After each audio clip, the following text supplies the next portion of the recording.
Hey there. Today, we are going to tackle a simple but really important test for a component that's, well, it's often the secret villain behind a lot of dead electronics. If you've ever had a device that just quits on you, you know how frustrating that is. So let's figure out how to fix it. You know the feeling, right? It is one of the most maddening problems in electronics repair. You pop in a new fuse, you plug it in, and bam, it blows again. You feel like you're stuck in this endless loop, but the real reason is usually hiding right there in plain sight. That's right. So often, this whole headache comes down to one single, little boxy-looking part that's just given up the ghost. It's time we unmask this little troublemaker. All right, so let's play detective for a minute and look at the clues.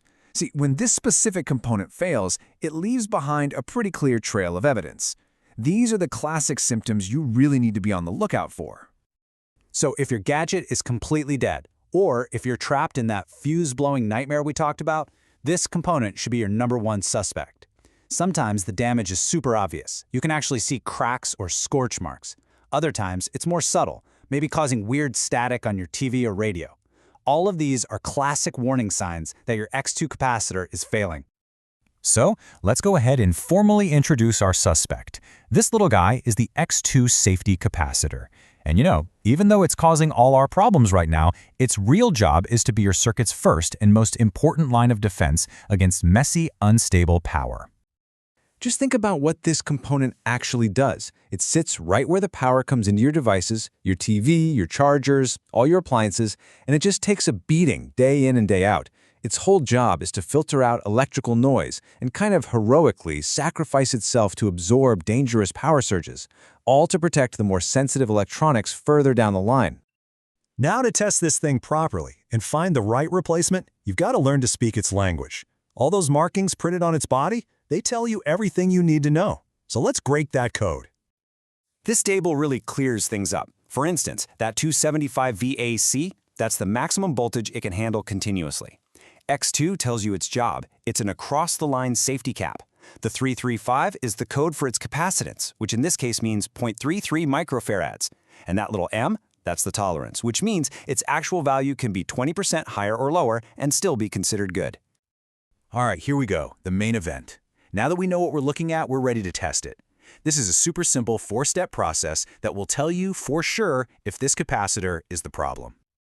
Okay, hold on. Before we even think about touching a multimeter to this thing, we have to talk safety. I'm serious.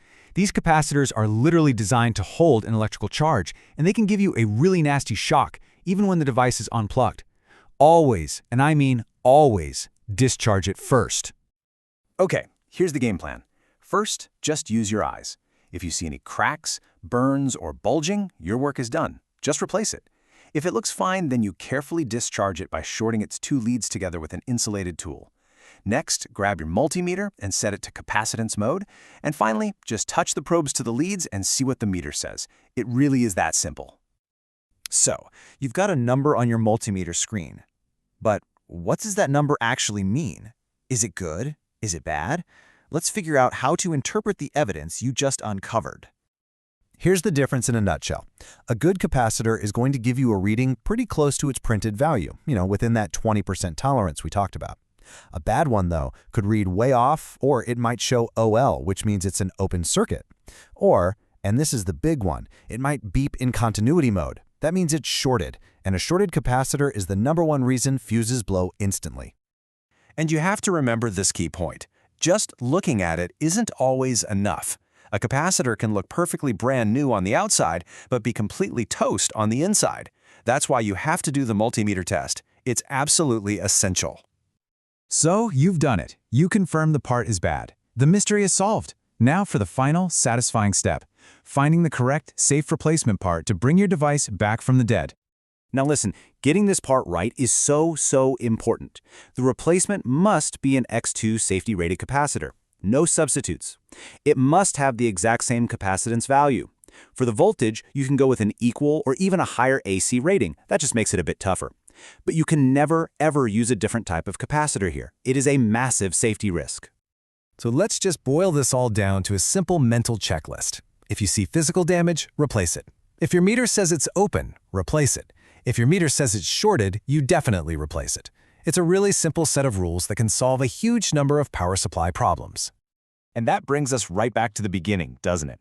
After all that frustration, after thinking your device was a total goner, could this solution really be this simple? Well, in so many cases, the answer is a big, satisfying yes. This one tiny, inexpensive component could be the only thing standing between you and a perfectly working device. And now you know exactly how to find out.